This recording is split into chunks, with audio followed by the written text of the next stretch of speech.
It was January of 1968 on a small plateau in the far northwest corner of South Vietnam, where the fog rolled in most mornings so thick that a man could not see the wire 30 meters in front of his position. 6,000 United States Marines were dug into the red earth of a combat base called Khe Sanh. Beyond the wire, hidden in the ridge lines and the ravines in the fog, more than 20,000 North Vietnamese soldiers were digging trenches of their own, closer, night by night. For the next 77 days, this lonely airstrip would become the most watched piece of ground on Earth. A president would lose sleep over it and keep a scale model of it in the basement of the White House. Bombers would darken the sky above it around the clock for 9 straight weeks. And the men inside the wire would learn to live, day after day, night after night, inside a siege. This is the complete story of Khe Sanh, from the first shell to the last man out. Before we settle in for the night, if long, quiet history like this helps you rest, a like or a subscription helps the Long Watch reach other people who fall asleep to the past. Videos like this one take weeks to research and build, and that one small click genuinely keeps the watch going. Now, get comfortable, let the fog roll across the plateau, and let's go back to the beginning. Long before anyone built an airstrip there, the Khe Sanh Plateau was simply a quiet piece of high ground in Quang Tri Province, tucked into the very top corner of South Vietnam, about 10 kilometers from the border with Laos, and about 25 kilometers below the demilitarized zone that split Vietnam in two.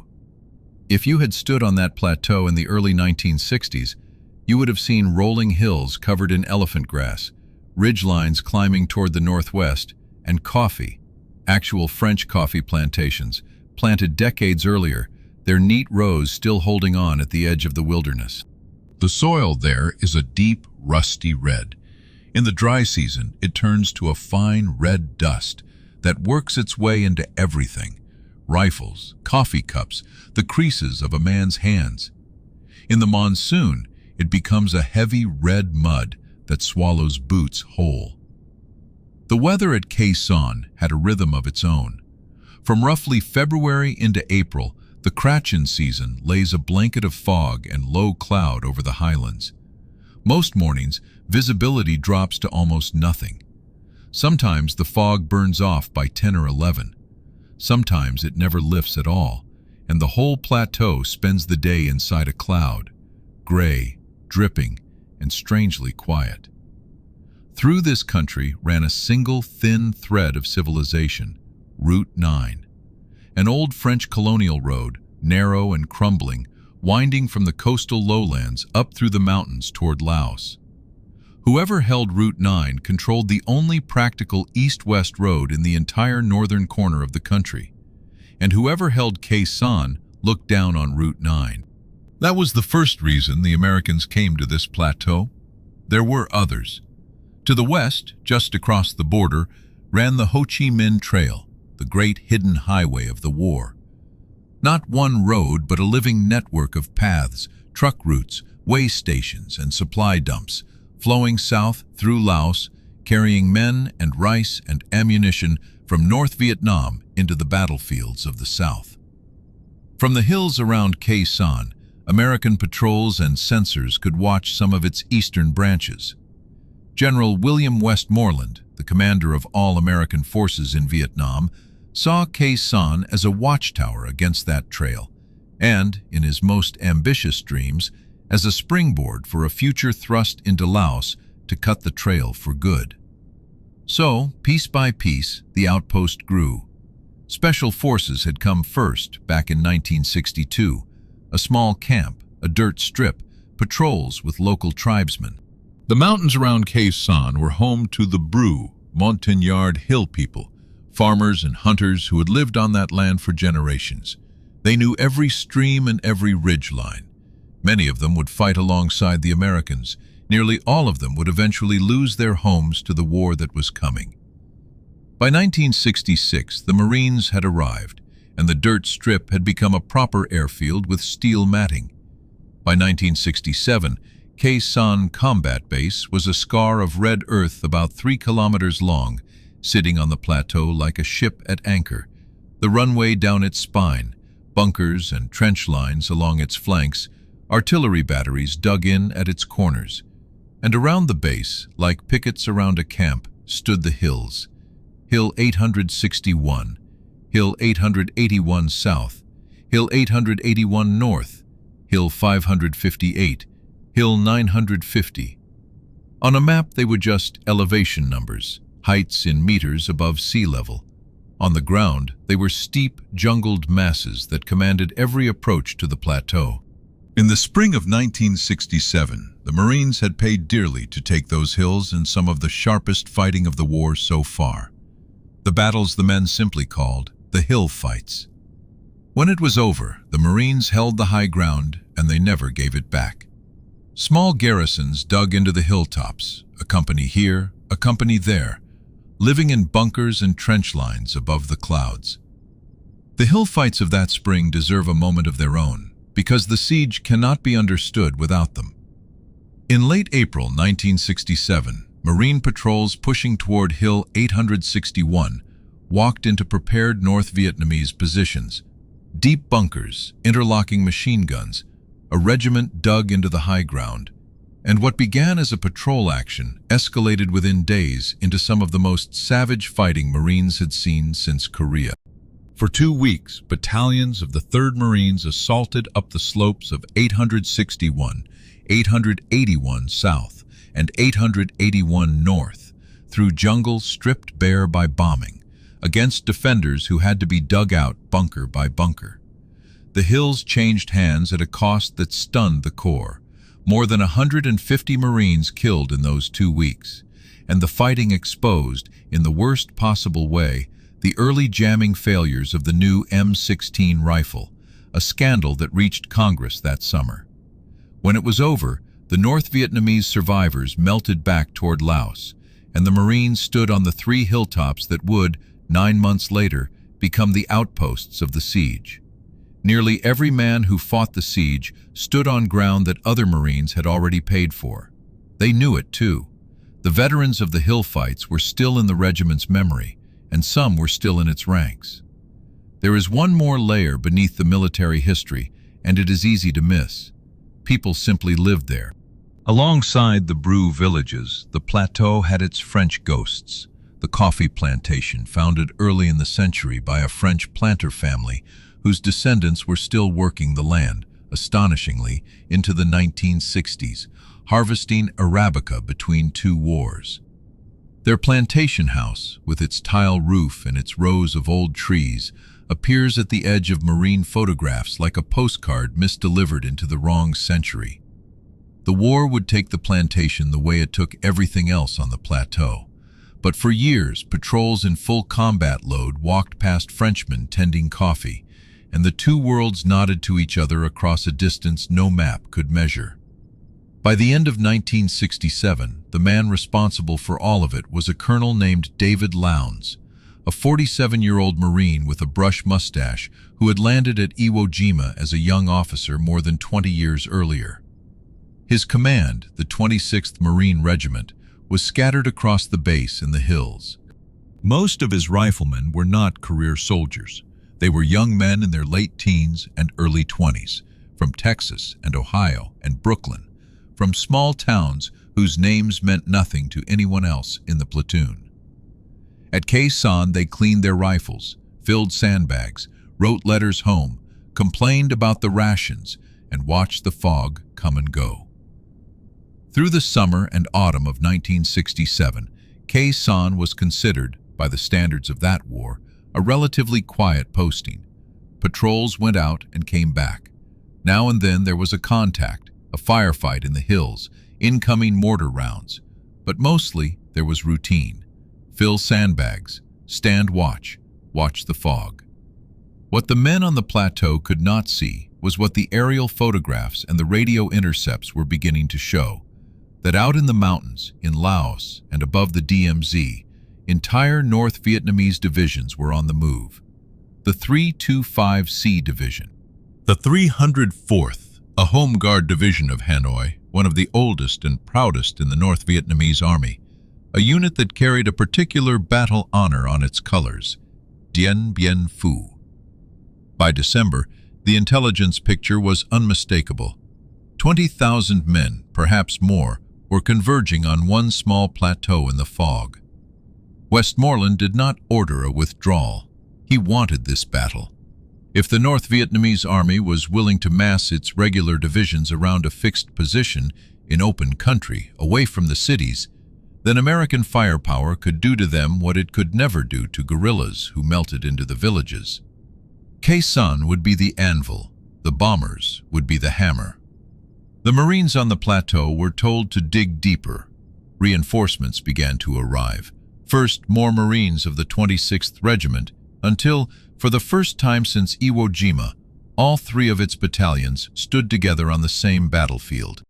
And out on the hills, in the last quiet days of January 1968, young men stood watch above a sea of fog, unaware that they had already been chosen, by generals on both sides, to stand at the center of one of the most famous sieges of the 20th century.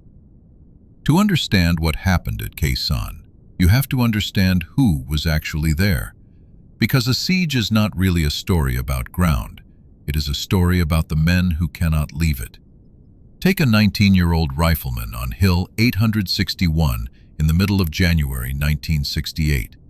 He has been in Vietnam for perhaps 4 months. He wakes before dawn in a bunker he helped dig himself, a hole in the hilltop, roofed with timber and steel matting, and layer after layer of sandbags. The air inside smells of earth and canvas and last night's rain. He pulls on boots that never fully dry, checks his rifle out of habit, and steps out into the trench line to stand the morning watch. Below him, on most mornings, there is nothing to see but cloud. The hilltops around Khe Sanh float above the fog like islands. Men who served there describe it, almost against their will, as beautiful. The sun coming up gold over a white sea, the far ridges of Laos turning purple in the distance. Then the fog burns off, the green hills sharpen into focus, and every man on that hilltop goes back to studying the tree lines through binoculars, because somewhere out there is an army. Life on the base below had its own rhythm. The runway was the heart of everything. C-130 transports came howling in through the mountain passes, dropped their cargo, ammunition, rations, mail, replacements, and roared out again. Around the strip sprawled the working world of the base, the command bunkers, the aid stations, the artillery pits where the big guns sat under camouflage nets, the ammunition dumps stacked behind its berms. The currency of daily life was the sandbag. Men filled them by the hundred, by the thousand, the red soil of the plateau shoveled into green cloth, stacked into walls, roofs, blast barriers. A bunker could always be deeper. A roof could always take one more layer. Sergeants who had served in other wars walked the lines and told the young men to keep digging, and the young men grumbled and dug. Every unit had its cast, and the memoirs introduced them like a repertory company. There was always the gunnery sergeant with a previous war in him, Korea usually, who treated shellfire as a personnel management problem and could estimate a mortar's range by ear with his eyes closed. There was the radio man who knew everything first and embellished half of it, the platoon scrounger who could produce a case of soda or a spare stretcher from an economy nobody else could see, the quiet kid from a farm who turned out to be the best shot in the company, the letter writer who did the words for men who couldn't find them. One company commander at Khe Sanh, a captain named Ernie Spencer, who later wrote one of the rawest memoirs of the siege, described his Delta company as a small town with a mayor and a priest and a couple of outlaws that happened to live in holes. And arriving into this settled world all through January came the replacements, the new men, and there is no loneliness in a war quite like theirs. A 19-year-old would step off the ramp of a C-130 with a sea bag and orders, flinch at his first outgoing artillery, and be pointed down a trench line toward a squad of strangers who had already grown their siege reflexes. The old hands, men of 20, 21, would look him over, teach him the sounds, assign him the worst watch, and within 2 weeks he belonged to the town too, and was looking over the next new man in exactly the same way. Holding the whole organism together were the small professional casts every rifleman depended on. The mortar crews with their pits and their plotting boards, the engineers forever rebuilding what the shells took apart, the artillerymen stripped to the waist in the gun pits who would fire tens of thousands of rounds before spring, the truck drivers who ran ammunition along the perimeter road at a flat sprint between barrages, and the cooks who kept producing hot coffee out of a bunker kitchen long after the mess halls burned and passed it down the trenches in thermos cans. Small mercies remembered 50 years later with disproportionate love. There were rats. This detail appears in almost every account any Khe Sanh veteran ever gave. The rats of the plateau, sleek and fearless, that lived in the bunker walls and came out at night to run across sleeping men. Marines waged a private war against them with entrenching tools and improvised traps and kept score and gave the biggest ones names. It was disgusting, and it was funny, and it gave 19-year-olds something to talk about other than the 20,000 men in the hills. Mail mattered more than anything. Letters from mothers, from girlfriends, from high school friends who were back home worrying about very different things. Men read them in the trenches, and read them again, and kept them in plastic bags against the damp. In the evenings there were card games in the bunkers by flashlight, paperback westerns with the covers falling off, a transistor radio pulling in armed forces radio from Da Nang when the mountains allowed it. Alongside the Marines lived others whose names the histories often skim past. Navy corpsmen, the medics of the Marine Corps, young sailors who carried aid bags instead of rifles most of the time, and whom the Marines guarded like treasure. Air Force ground crews, Army communicators and Special Forces advisors. A battalion of South Vietnamese Rangers, the 37th, who would hold a sector of the eastern perimeter through the entire siege, though their part of the story is rarely told. And a Navy chaplain named Ray Stubb, who walked the lines with a notebook, said services in bunkers, and quietly wrote down everything he saw, becoming in time the great diarist and historian of Khe Sanh. Over all of them stood Colonel David Lowndes, with his headquarters dug in near the runway. Photographs from those weeks show a lean man with dark ringed eyes, a mustache going gray, and a cigarette or a pipe rarely far from his hand. Reporters who flew in later would sometimes describe him as looking exhausted, even haunted. But his officers described a man who was consistent, calm, and stubborn in a specifically useful way.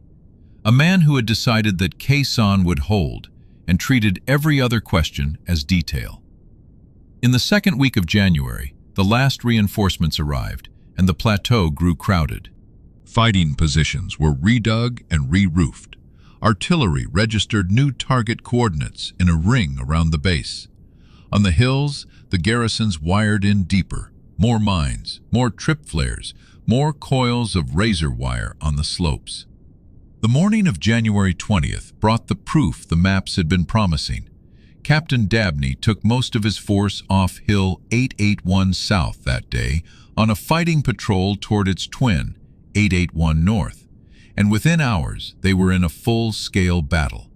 The lead platoons ran into North Vietnamese regulars dug in along the intervening ridges, fresh troops in fresh fortifications, in strength, and in the assault that followed, a young platoon commander, Lieutenant Thomas Brindley, was killed leading his Marines onto a defended knoll.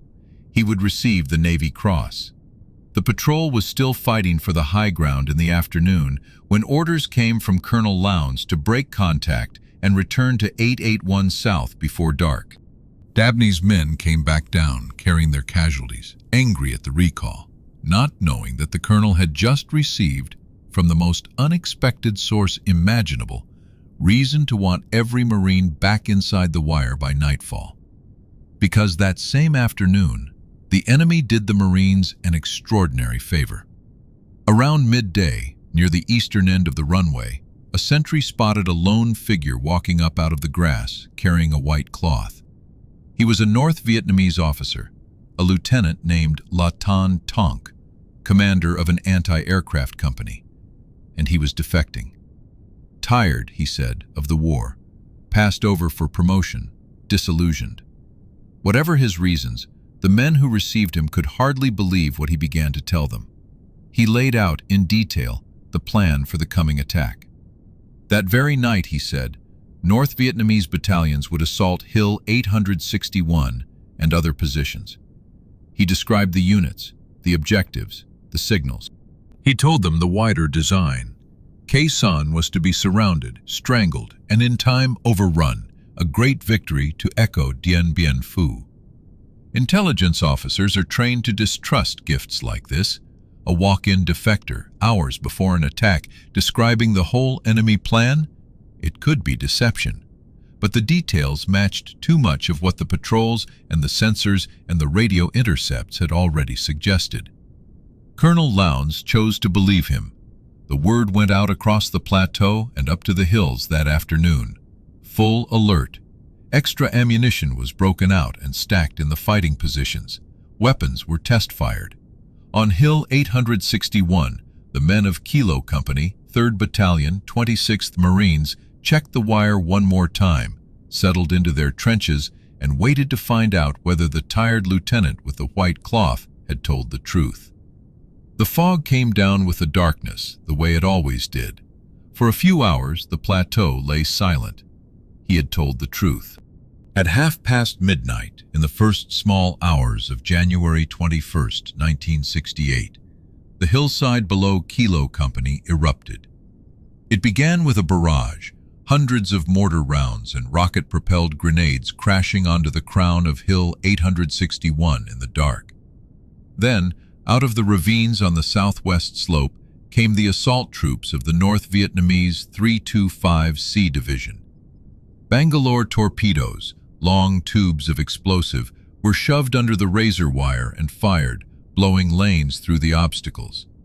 Sappers came through the gaps first, throwing satchel charges, and behind them came the infantry. The fighting on 861 that night was close and confused, and in places, hand-to-hand. Part of the perimeter caved in. North Vietnamese soldiers were inside the position, among the bunkers, in the trenches the Marines had dug. The company commander was wounded early. In the dark, small groups of Marines held on to their sections of trench line, hurling grenades at muzzle flashes, while artillery from the main base and from Hill 881 south walled the hilltop in explosions. Before dawn, Kilo Company counterattacked through its own position, bunker by bunker, and threw the assault force back down the slope. When the fog lightened, Hill 861 was still, barely, bloodily, in Marine hands. The men on the main base had spent that night listening to the battle in the hills, watching the flashes pulse in the fog to the northwest. Many of them, at last, had gone back to their bunkers. At 5:30 in the morning, Khe Sanh Combat Base itself came under fire. It arrived all at once, a drum roll of artillery shells, rockets, and mortar rounds walking across the airstrip and the tent lines out of the half-light. Men rolled out of cots into trenches they had dug for exactly this moment. And then, at around 5:45, one incoming round found the single most dangerous spot on the entire plateau, the main ammunition dump. 1,500 tons of ammunition went up. Men who were there struggled afterward to describe it. A pillar of fire and smoke climbing out of the east end of the base. A shockwave that flattened tents hundreds of meters away and slammed men to the floor of their trenches. And then, for the rest of the day, a slow-motion catastrophe. Artillery shells, mortar rounds, grenades, and small arms ammunition cooking off in the inferno. Thousands of explosions, large and small, hurling debris across the base for hours. Tear gas stores ruptured and drifted through the trenches so that men fought the fires half-blinded in gas masks. More than 90% of the ammunition on the base was destroyed in a single morning.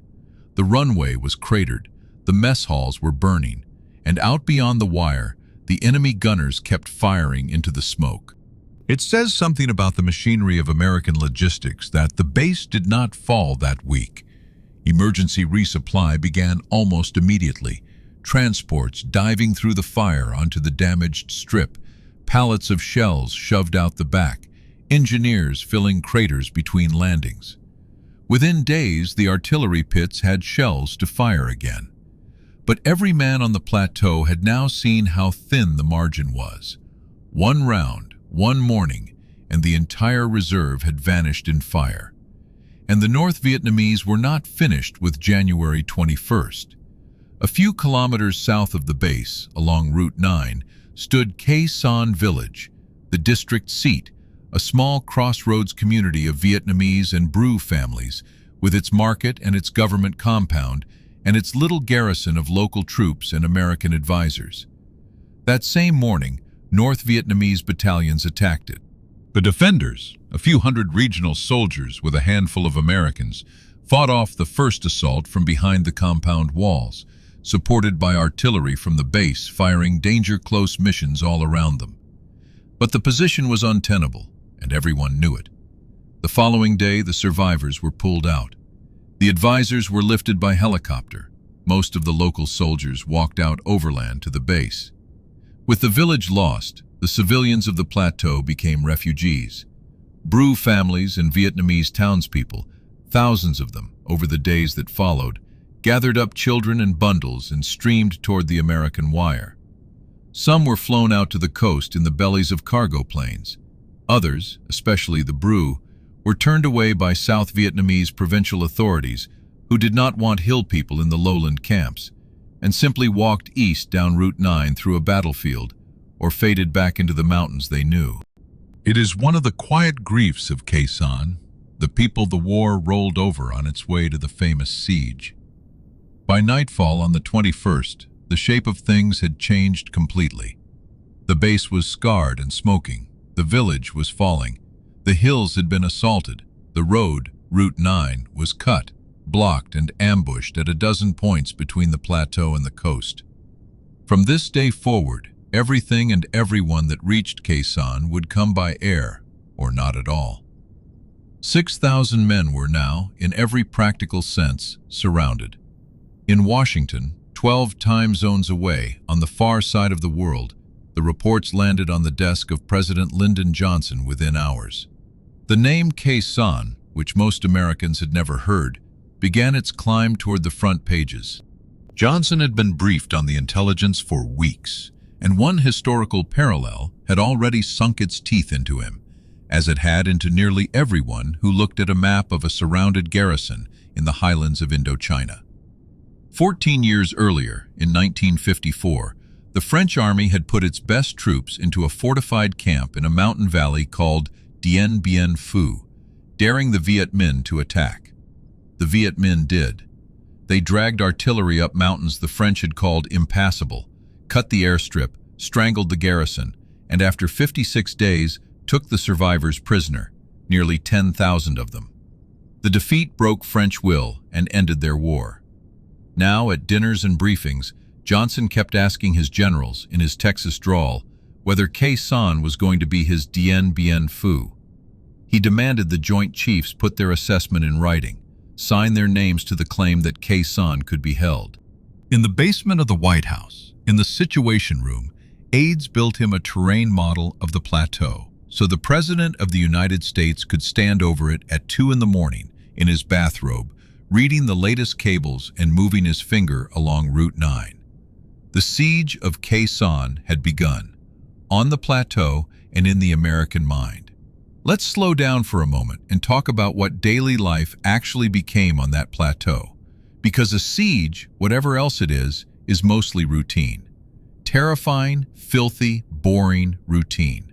After January 21st, Khe Sanh went underground. The tents were gone, burned or struck or simply abandoned as suicide. Everything that mattered moved into the earth. Sleeping quarters, aid stations, command posts, kitchens. The men deepened the trenches week by week until a man could walk most of the base without showing his head above ground, and they learned to move in short rushes between covered positions, always counting the distance to the nearest hole. The incoming fire never really stopped. On an average day, a few hundred shells, rockets, and mortar rounds fell somewhere on the base. Some days only dozens, other days far more. The men became connoisseurs of the sounds. The flat, distant thump of a mortar leaving its tube somewhere in the hills, and the long seconds afterward. The freight train rush of the big 130mm and 152mm shells coming in from Laos, guns dug so deep into mountainsides that no bomb ever silenced them for long. The sudden shriek of rockets. Men learned, without ever being formally taught, exactly how much time each sound gave them, and their bodies learned to move before their minds had finished the thought. Reporters watching from the trenches wrote about the strange choreography of it, an entire base of young men who would, in the same half-second, fold at the knees and vanish into the earth. Inside the bunkers, life shrank to essentials. Water was rationed for weeks at a time, enough to drink, rarely enough to wash. Shaving happened when it happened. The red dust settled into skin and hair and weapons. When the rains came, it turned to paste. Sea rations were breakfast, lunch, and dinner. Little cans of beans and franks, ham and lima beans, pound cake, peaches, traded back and forth according to an elaborate, universally understood market. The canned peaches were currency. The ham and lima beans were famously, almost ceremonially, despised. And there were the rats. The siege was the best thing that ever happened to the rats of Khe Sanh. They grew fat on spilled rations and moved into the bunker walls, and at night they ran along the roof beams and across sleeping men's chests. Marines stalked them with bayonets and rat traps mailed from home. One bunker kept a chalk scoreboard. Men who did not flinch at rocket fire would come bolting out of a bunker because a rat had run across their face in the dark. It became part of the folklore of the place, the other enemy, the one inside the wire. Humor survived everywhere, it always does. Men posted hand-lettered signs over their bunkers, "Home Sweet Home," or "The Khe Sanh Hilton," or mailing addresses rendered as jokes. Somebody with a guitar was worth more than a general. The radio call signs, the nicknames, the running gags about who owed whom a beer in Da Nang, all of it was armor, as real in its way as the sandbags. Mail still came in on the transports, and mail still mattered most. A man might wait out a barrage, then stand in line at the post point with his letter home, then wait out another barrage. What do you write to your mother from inside a famous siege? Mostly, the veterans say, you lied a little. You're fine. It's not as bad as the papers say. You asked about the dog. You asked her to send Kool-Aid because the water at Khe Sanh, chlorinated, warm, tasting of the plastic containers it came in, was drinkable only with help. Because by February, the men knew they were famous. That was one of the strangest things about Khe Sanh. Armed Forces radio reached the plateau. So did week-old newspapers and clippings folded into letters. The Marines in the trenches could read about themselves, could hear the name of their base in a broadcaster's voice from half a world away, could learn that the President of the United States was said to study a model of their trenches at night. Walter Cronkite's newscasts that winter carried Khe Sanh footage night after night into American living rooms. The crouching runs across the airstrip, the burning transports, the shells bursting on the red hills. For the first time in history, a siege was a television program, and the men inside it were the cast.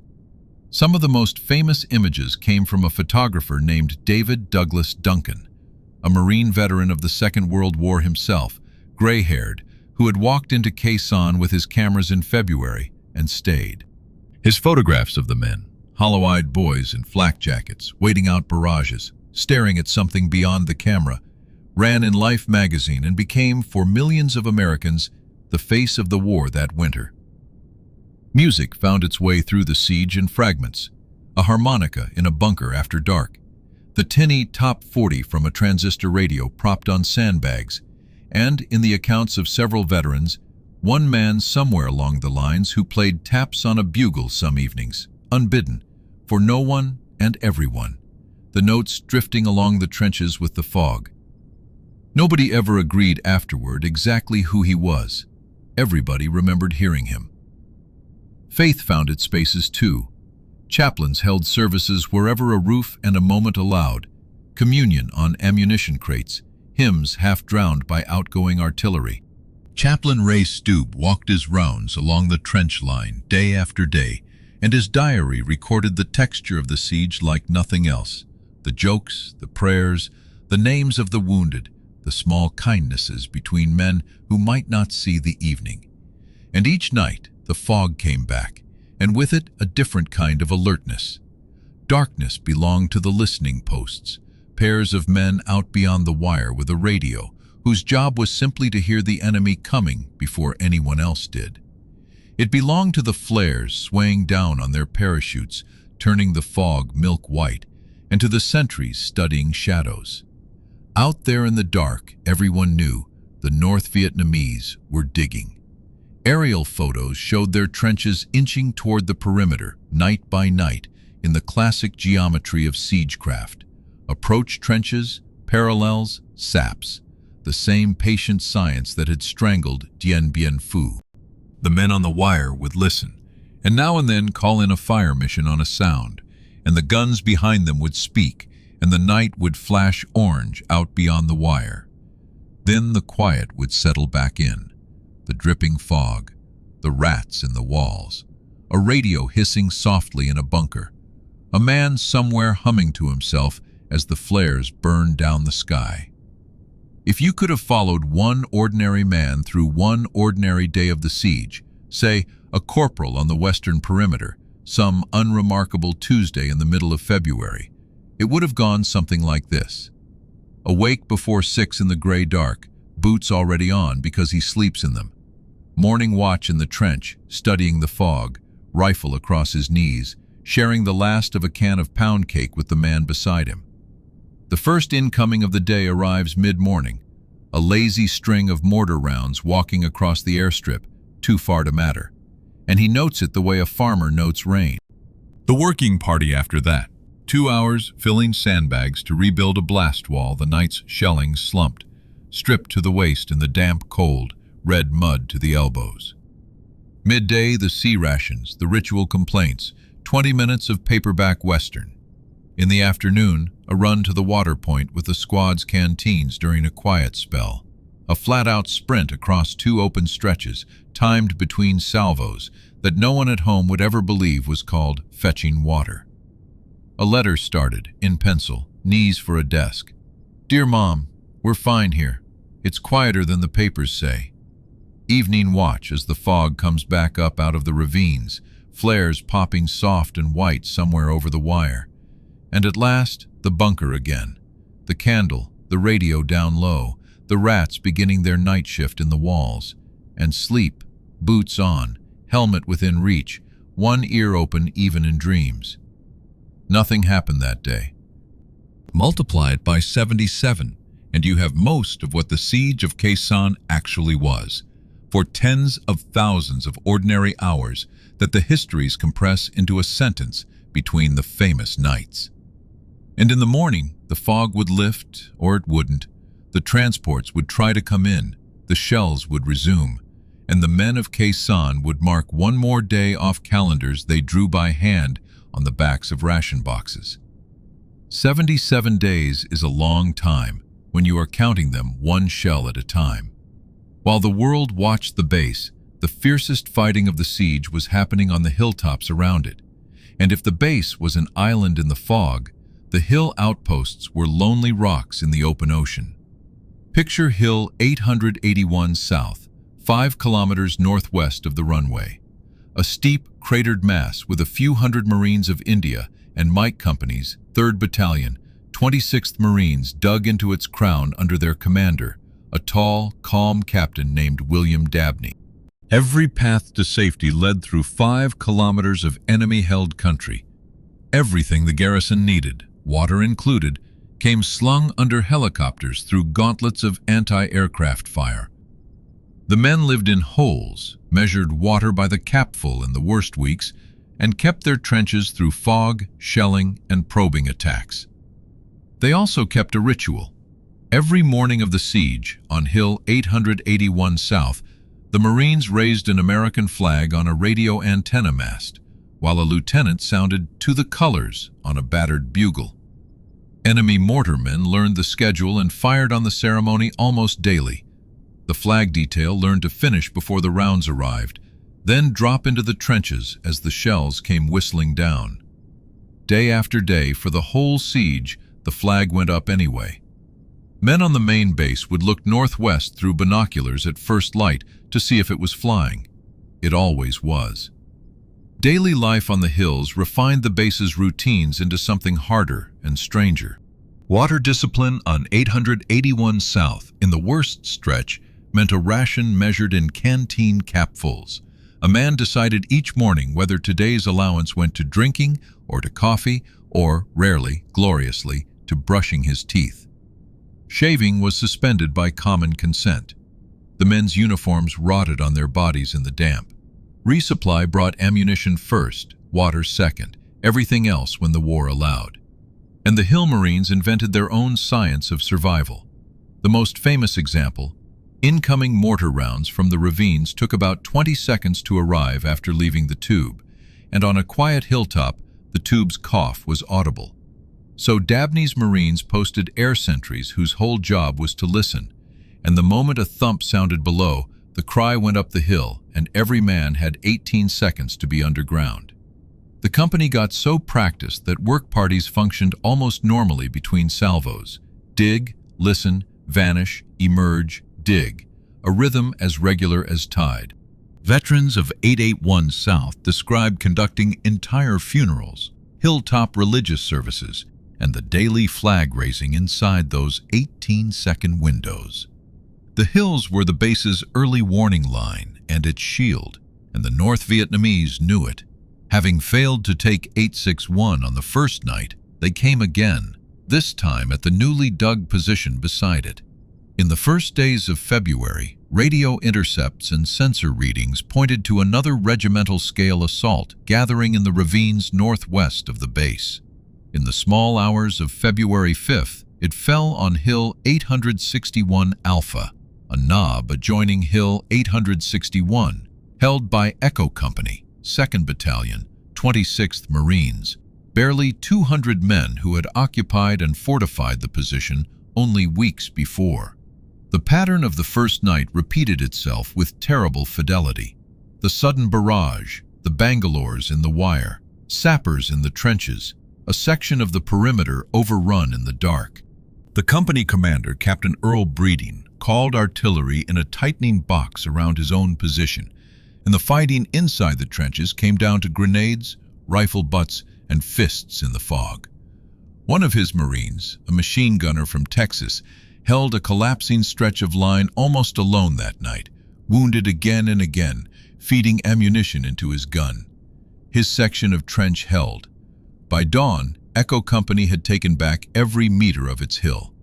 The cost, on both sides, was written in the wire and the craters. The Marines counted over 100 enemy dead on the slopes. Their own dead and wounded were lifted out by helicopter when the fog allowed. 861 Alpha was never seriously assaulted again. 3 nights later, the enemy tried the low ground instead. West of the base, a single platoon of Alpha Company, 1st Battalion, 9th Marines, 60-odd men, held a small rise the maps called Hill 64. Before dawn on February 8th, a North Vietnamese battalion swamped it. The platoon fought from a shrinking corner of its position, some men wounded 3 and 4 times, some playing dead among the fallen as enemy soldiers moved through, until a relief force from their battalion fought its way out from the base after first light and drove the attackers off the hill. Of the platoon, most were dead or wounded. It was one of the costliest single actions of the siege for the Marines, and the accounts the survivors gave are among the hardest to read. The battalion, 1-9, already carried the grimmest nickname in the Marine Corps from earlier fighting along the DMZ, the Walking Dead. And yet, and this is the pattern of Khe Sanh, the line held. Every position that fell by night was retaken or relieved by morning. Nowhere did the assault troops break through into the base itself. Part of the reason was the extraordinary weight of supporting fire the defenders could call. Within range of Khe Sanh stood not only its own batteries, but the great 175mm guns at Camp Carroll and the Rock Pile, 20 kilometers and more to the east, and overhead, in all weather, the aircraft. A Marine officer described the system as a ring of steel that could be dropped around any threatened position within minutes. Forward observers on the hills grew so practiced that they could walk artillery along a trench line in the dark by sound alone. Part of the reason was simpler, and it is the thing the veterans themselves returned to. The men in the trenches did not run. 19- and 20-year-olds, in fog, at night, with the wire blown and the enemy inside the position, again and again chose to stay in the hole with the man next to them and fight for the trench itself. Interviewers would ask them, decades later, what they were fighting for on those hilltops, and the answers rarely mentioned strategy or the trail or Route 9. They mentioned the man on their left and the man on their right. By mid-February, the hill garrisons had settled into their long vigil, shelled daily, resupplied by helicopter dash, watching the enemy trenches creep across the valleys below. The nights belonged to listening posts and flares, the mornings, on 881 South, to a bugle and a flag. One more drama of those February days deserves its place in the story, overhead. On February 10th, a Marine KC-130 transport, coming in loaded with fuel, was hit on final approach. It crashed on the runway in flames, killing 6 of those aboard. The fireball, caught by news cameras, went around the world, and it forced a decision. The big C-130s were too valuable and too vulnerable to keep landing at Khe Sanh.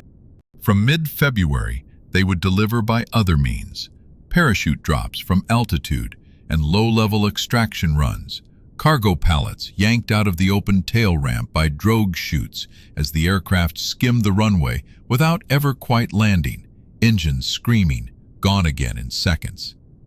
The garrison watched its lifeline change shape in a single week and held its breath about whether the new arithmetic of supply would be enough. There has probably never been another place on Earth quite like the airspace over Khe Sanh in the early months of 1968. General Westmoreland had named the air campaign Operation Niagara, and he chose the name deliberately for the image it planted, a waterfall of bombs falling without pause. For once, a military codename undersold nothing. Over roughly 9 weeks, American aircraft delivered on the order of 100,000 tons of ordnance onto the hills and valleys around that one small plateau. One of the most concentrated bombing campaigns in the history of warfare, aimed not at a city or an industry, but at the jungled folds of ground around a single besieged base. The instrument at the heart of it was the B-52 Stratofortress. The great 8-engine bombers flew from Guam, from Thailand, from Okinawa, hours each way for minutes over the target. And they flew in cells of 3, so high that the men at Khe Sanh could neither see nor hear them. There was no warning at all, just, suddenly, a rolling carpet of eruptions across a distant ridgeline, a curtain of smoke and thrown earth a kilometer long, and seconds later, the sound arriving like a long roll of thunder, and the floor of every bunker on the plateau trembling gently under men's boots. At the peak of the campaign, a cell of B-52s arrived over the Khe Sanh box roughly every 90 minutes, around the clock, day after day. Men set their watches by it. The strikes were plotted in rectangles on the map. The crews called the mission Arclight. And as the enemy trenchworks crept closer to the wire, the rectangles crept with them, until bombs from the stratosphere were falling within a kilometer of the Marine perimeter, close enough that the shock waves washed over the trenches like a wind. Below the B-52s, all day and much of the night, worked the fighter bombers, Marine, Navy, and Air Force, Phantoms, Skyhawks, Intruders, old propeller-driven Sky Raiders. hundreds of sorties a day when the weather allowed, diving under the cloud ceilings to lay bombs and napalm along the tree lines. And weaving among them all, the airborne controllers in their little spotter planes, stacking and sequencing the traffic like the control tower of the busiest airport on Earth, which, for a season, this stretch of sky effectively was. The fog that plagued the transports changed the bombing less than you might think, because much of Niagara was aimed by instruments, by radar, and by something newer and stranger, and at the time deeply secret. In the months before the siege, American aircraft had seeded the approaches to Khe Sanh with electronic sensors, hundreds of them, scattered along the infiltration routes. Some were seismic, spiked into the ground like little rockets, feeling footsteps and truck engines through the earth. Some were acoustic, microphones drifting down on parachutes to snag in the jungle canopy, listening. Their radio whispers were relayed to a processing center far away, where analysts watched strings of activations light up along a trail and could say, a column, this size, moving this direction, at this speed. It was the debut of the electronic battlefield, the ancestor of every sensor line and drone feed of the wars that came after, and Khe Sanh was its proving ground. Night after night, the sensors heard columns assembling in the ravines, and the coordinates went to the bombers and the artillery, and the dark hills flashed and rumbled where no American eye could see anything at all. At least one major assault on the base appears to have been broken up this way before it ever reached the wire. Battalions caught forming up in the darkness under an arc light box they never heard coming. What was it like to be under all this? We have testimony from the other side of the wire too, from North Vietnamese veterans of the 304th and 325C divisions, interviewed years and decades later. They speak of living for weeks inside the sound of bombing, of tunnels dug deeper and deeper, of units that lost a third, half, more of their strength on the march and in the assembly areas, from bombs falling out of clear silence. Of the peculiar dread of the B-52, the weapon you never heard until it had already spoken. Their army stayed and kept digging and kept shelling the base, which tells you something about its discipline and endurance that no American account disputes. But the besieging force around Khe Sanh was bleeding, invisibly, every single night, in numbers that have never been precisely counted. On the plateau, the Marines developed the strange intimacy with the bombing that siege garrisons develop with everything. The distant arc-light rumble became a kind of weather. Men learned to sleep through it, then found they slept better with it, the way city people sleep to traffic. When a strike went in close, the earth swayed under the bunkers. Dust sifted down between the timbers, and the men would look at each other in the candlelight with an expression the memoirs keep circling back to. Not triumph exactly, more like awe, spiked with the uneasy knowledge of what it must be like out there, under it, in the dark. And still, this too must be said plainly, the shells kept coming in. 100,000 tons of bombs never found the deep guns in Laos, never fully silenced the mortars in the ravines, never stopped the trenches from creeping forward. Air power was strangling the besiegers. It was not lifting the siege. On February 23rd, the base absorbed the heaviest single bombardment of the entire battle. Over 1,300 rounds in a day, the ammunition dump was set burning again, and the men spent the day underground counting impacts, while the earth shuddered from ordnance going both directions. The system's clearest single test came at the end of February. On the night of the 29th, Leap Night, 1968, the sensors and the intercepts agreed. A regiment of the 304th Division was moving toward the eastern perimeter, the sector held by the South Vietnamese 37th Rangers. What followed was the electronic battlefield working exactly as designed, hour by hour. The listening posts confirmed movement. The fire support coordinators laid a belt of artillery concentrations across the approach routes. The B-52 cells checking in overhead were retargeted in flight onto the assembly areas the sensors had flagged. 3 times before dawn, assault waves came out of the dark toward the Rangers' wire. None reached it in strength. The battalions attacking were broken up in the approach, caught in the open by fires they could not see directed and could not answer. And when daylight came, the Rangers counted the enemy dead in front of unbroken wire. It was the last major ground assault ever attempted against Khe Sanh combat base, and most of the men it was aimed at never fired a shot that night. The machine, sensors, radios, guns, bombers, had fought it for them, in the dark, at coordinates, against men whose courage deserved a less impersonal enemy. The siege had become a duel of two artilleries, one on the ground, one in the sky, with 6,000 men living in the middle of it, in the mud, keeping the score by hand on ration box calendars.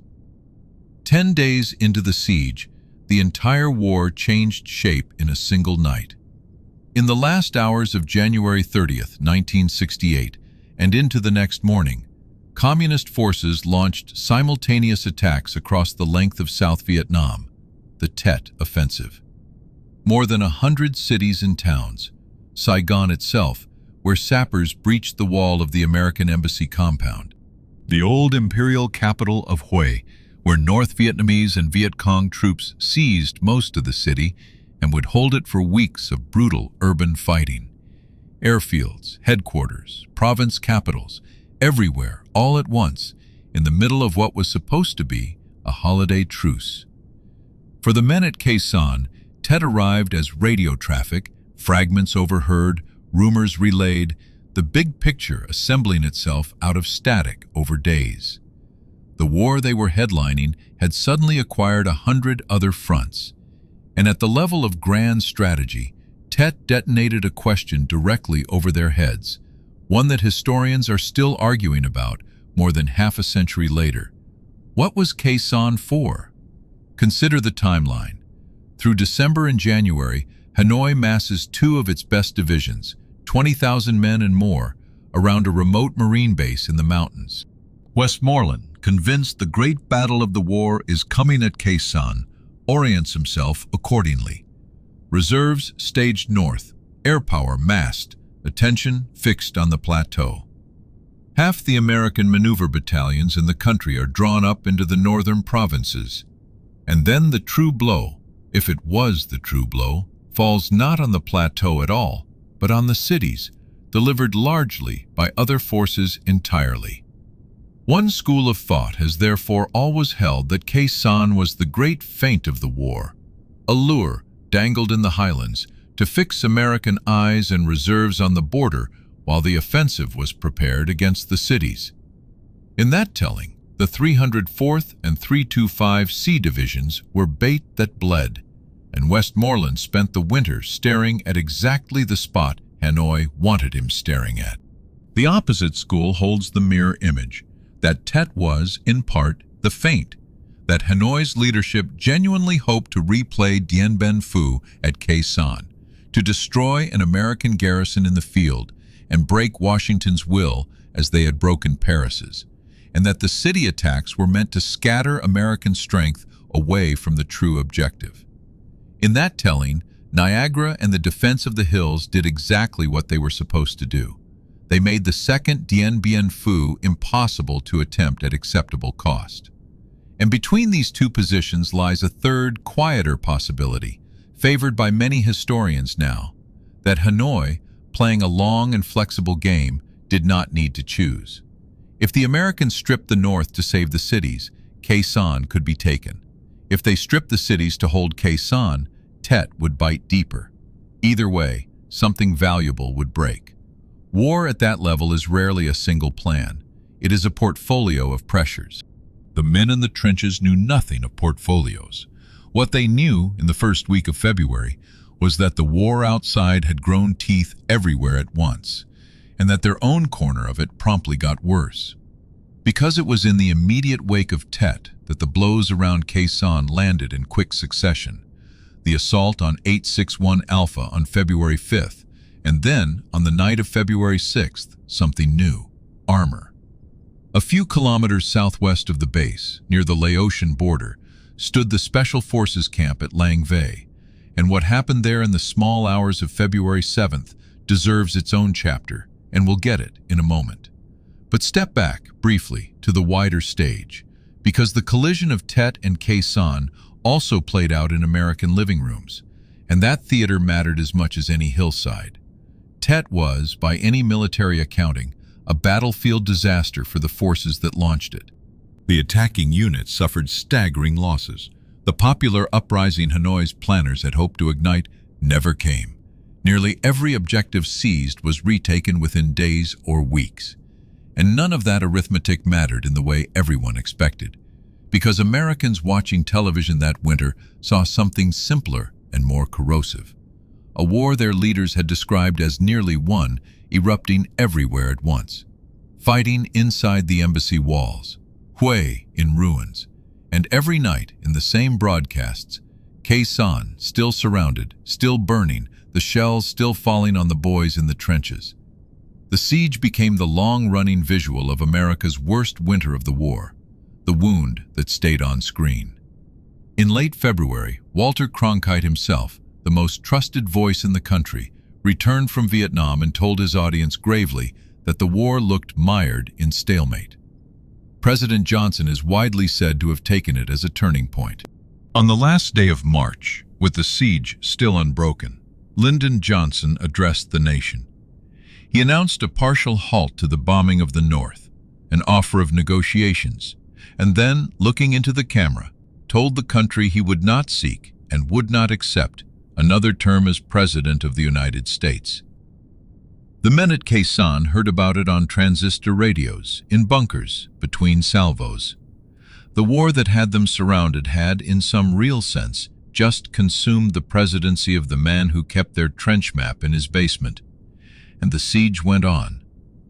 8 kilometers southwest of Khe Sanh, close enough that the Marines could hear its battles, stood a small camp with a short runway of its own, Lang Vei. It was a special forces post, a dozen and a half American Green Berets under a captain named Frank Willoughby, advising several hundred local irregulars, Bru tribesmen, and other minority soldiers of the Civilian Irregular Defense Group, plus a company of Laotian troops who had recently retreated across the border with their families after their own position fell. Lang Vei sat directly on Route 9, the westernmost Allied position in the whole corner of the country, the first stone in the stream flowing out of Laos. Everyone understood its exposure. The camp was built for it. Concrete bunkers, interlocking fields of fire, wire in depth, and a tactical operations center sunk into the earth at its core. In the days after Tet, the signs around Lang Vei turned ominous in a new way. Patrols found wide, crushed traces in the ground west of camp, track marks. Reports came across the border of engines in the night. Some of these reports were passed up the chain and met with skepticism, and it is easy to understand why. In 3 years of American war in Vietnam, the North Vietnamese army had never yet committed tanks against a fortified position in the south. On the night of February 6th, they did. Around midnight, the defenders of Lang Vei heard engines, and then saw them in the light of flares. Soviet-built PT-76 amphibious tanks, more than a dozen of them, coming up out of the streambeds and down Route 9, with infantry of the 304th Division moving behind them. The tanks crushed the wire, ground over the trench lines, and put their guns point-blank against the bunkers. The camp's anti-armor weapons, light rockets, a few recoilless rifles, scored hits. Some tanks burned. More came on. Within a couple of hours, the surface of the camp belonged to the enemy, but not the ground beneath it. In the buried operations center, Captain Willoughby, a handful of Green Berets, and a knot of indigenous soldiers held out. The door blocked, grenades and demolition charges thudding against the structure above them, the radios still working. And over those radios, through the small hours, played out one of the hard, unresolved dramas of the war. At Khe Sanh, the Marines had a standing plan to relieve Lang Vei by ground and helicopter. The Special Forces Command begged for it to be executed, and the decision-makers, Wayne and Night Move, on a cratered road, through country held by a division, toward a camp already overrun, with tanks reported and Khe Sanh itself expecting assault at any hour, said no, not that night. General Westmoreland's headquarters backed the refusal. The men in the buried bunker at Lang Vei were told, in effect, hold until daylight. It remains a raw memory between the two brotherhoods to this day. The Green Berets who felt abandoned in the dark, and the Marine commanders who believed, perhaps correctly, that a night relief column would simply have been destroyed on the road and the siege's arithmetic made worse. Toward dawn, with the camp above them burning out, the men in the operations center did the only thing left. They broke out. A survivor of the garrison, Sergeant First Class Eugene Ashley Jr., one of the Green Berets who had been outside the camp at the old Lang Vei site, organized counterattacks up the hill with a scratch force of Laotian and CIDG soldiers again and again under fire to cover the escape. On the final assault, he was mortally wounded. He would receive the Medal of Honor, the first African-American Special Forces soldier so honored in Vietnam. The survivors of the operations center fought their way out through the wreckage in the morning light and were lifted out by helicopter later that day in a rescue operation escorted by fighters from the old camp nearby. Of the 24 or so Americans at Lang Vei, most were wounded. 7 were killed or never recovered. 3 were taken prisoner. Of the several hundred indigenous defenders, perhaps half were lost, killed, captured, or missing. The Bru soldiers' families and the Laotian battalion's civilians joined the columns of refugees walking east. Which brings the story to one of its bitterest hours, the gate of Khe Sanh, the morning after. Through February 7th and 8th, thousands of survivors and refugees from the Lang Vei disaster arrived on foot at the Marine perimeter. Laotian soldiers, Bru irregulars who had fought beside the Americans, their wives and children. And the base could not simply open its wire.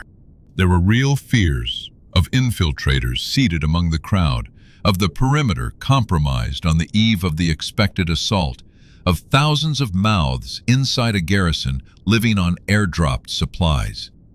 The crowds were held outside the wire, screened slowly, disarmed. The indigenous soldiers were eventually flown out or dispersed. Many of the Bru were simply turned back toward the hills to survive the following weeks in a free-fire landscape under the heaviest bombing on Earth. The American advisors who had lived and fought with the Bru never forgave what happened to them. It is a part of the Khe Sanh story that carries no glory for anyone, only the war, doing what war does to the smallest people caught inside it. For the Marines in the trenches, Lang Vei changed one thing forever. The night now might contain tanks. Anti-tank rockets were redistributed along the lines. Men rehearsed tank drills in the trenches. The sound of any engine beyond the wire acquired a new edge. The expected armored assault on the base itself never came.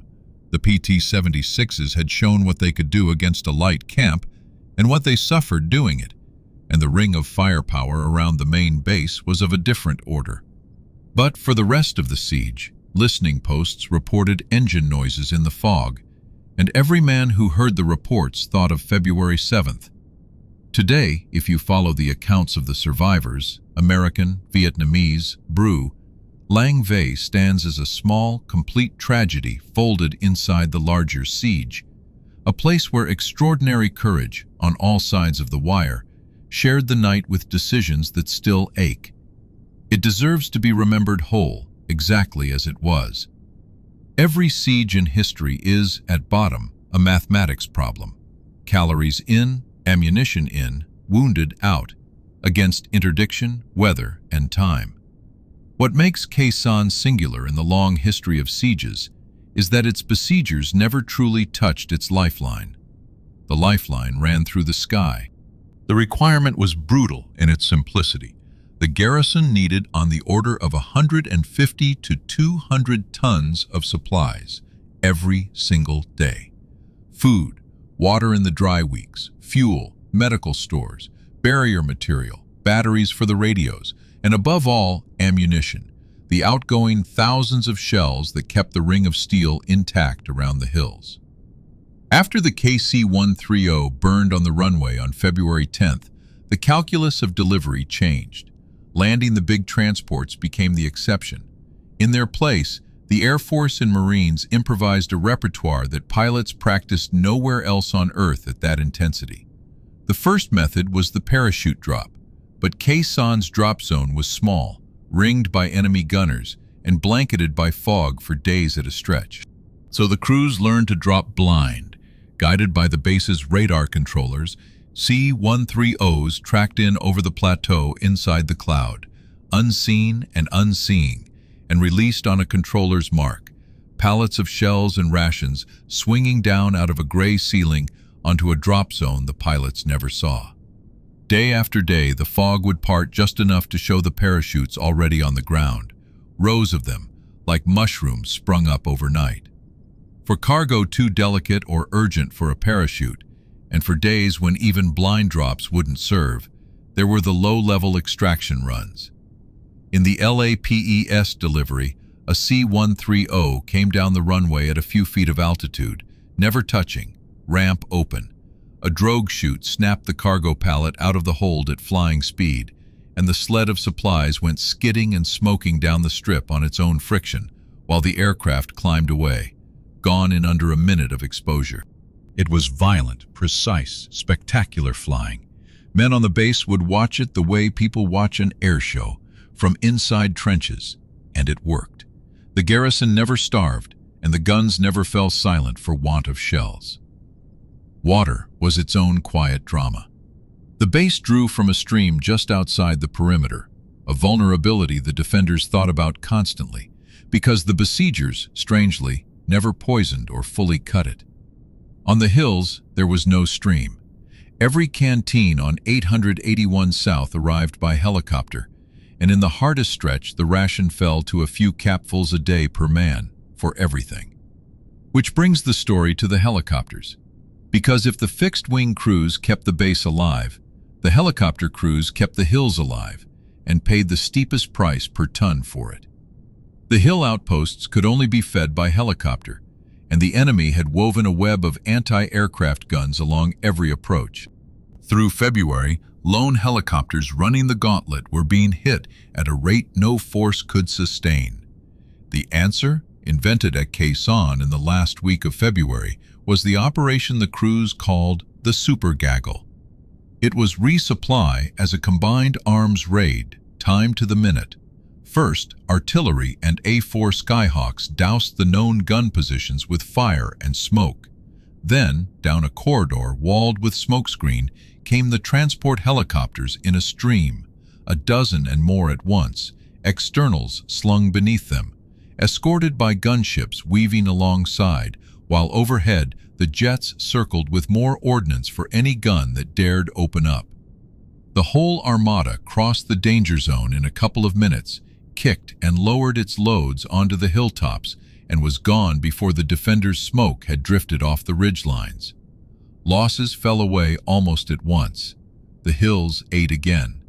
And running the other direction along this same fragile bridge went the wounded. Medevac at Khe Sanh demanded a particular species of courage because the enemy mortarmen understood the system perfectly. A helicopter on the ground meant men clustered in the open, loading litters. The crews learned to keep the skids light on the earth for seconds only. The corpsmen learned to have their casualties staged, bundled, and moving before the aircraft flared. And everyone learned that the mortar rounds would arrive on the pad within a known number of seconds of touchdown. There are accounts of chaplains standing on the pad through the incoming, steadying the litter bearers, because it was the place a chaplain could matter most. For the badly wounded, the bridge led to the field hospital dug in by the runway, Charlie Med, where Navy surgeons operated in a bunker under sandbagged beams, sometimes by flashlight, while the ground jumped from impacts outside. From Charlie Med, the survivable cases flew east to the coast, out of the siege in the belly of the next aircraft. Thousands of men made that journey during the 77 days. The doctors and corpsmen's war at Khe Sanh produced no famous photographs and no legends beyond the men who were there. The men who were there tend to speak of Charlie Med the way sailors speak of a lifeboat. The air bridge had a supporting cast that deserves its lines. When the runway was judged too dangerous for C-130s, but repairs made landings possible at all, the load shifted to the smaller, tougher C-123 providers, stubby twin-engine transports that could get down and stopped in half the distance, and whose crews spent that spring making Khe Sanh their regular, terrible commute. It was a C-123 that carried one of the siege's saddest cargoes. In early March, one was shot down on approach with the loss of all 48 aboard. Marines heading back to the hills from R&R, replacements, crew. The deadliest single air loss of the whole battle, mourned along the trenches by men who had been waiting for friends on that aircraft. And behind every drop stood invisible trades, the riggers at Da Nang packing chutes and lashing pallets around the clock, the radar controllers in their dark van on the base talking blind transports down the glide path through cloud with the calm of men reading recipes, the shore party Marines whose job, when the parachutes landed, was to sprint onto the most observed patch of ground in Southeast Asia with a forklift, because rations left in the open drew shellfire like a magnet. Tons in, wounded out, every day, whatever the sky did. The garrison called the whole system, with the flat affection soldiers reserve for the things keeping them alive, simply the bird. Add it all together, and the numbers still astonish military historians.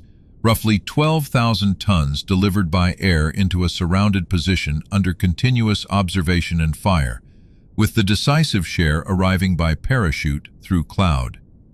Dien Bien Phu had died of exactly this problem. The French air bridge had been throttled by guns and weather and distance until the garrison was rationing hope. At Khe Sanh, the bridge bent, burned in places, and held. The men on the plateau, counting their days on ration box calendars, understood the abstraction perfectly well because they could see it. Every morning, fog or fire, something came down out of the sky to them. As long as that stayed true, Khe Sanh was not Dien Bien Phu. All through that winter, two battles of Khe Sanh were being fought at once, one on the plateau, in the fog and the red mud, and one in Washington, in carpeted rooms, against a ghost.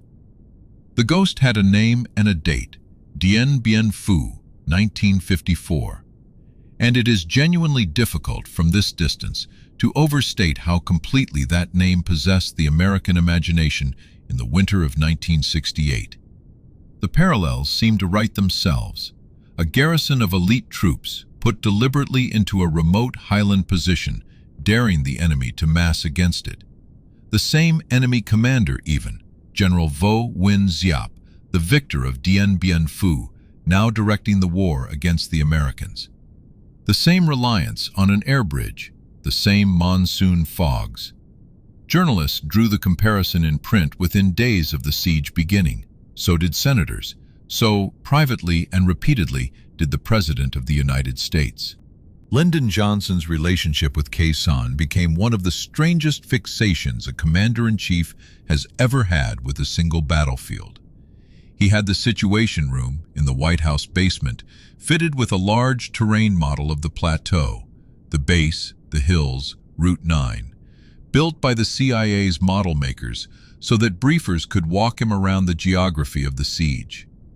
Aides and biographers described the president padding down there in the small hours in his robe, standing over the model, reading the night's cables from Saigon, asking after specific hills by number. He told his generals, in words that have entered the folklore of the war, that he did not want any damn Dien Bien Phu. And then he did something that may be unique in American civil military history. He required the Joint Chiefs of Staff to put it in writing. Each chief, formally, signed his professional judgment that Khe Sanh could and should be held. Johnson had grown up in a political world where a man's signature meant his hide was in the game. He wanted the generals' hides alongside the Marines. The chiefs signed.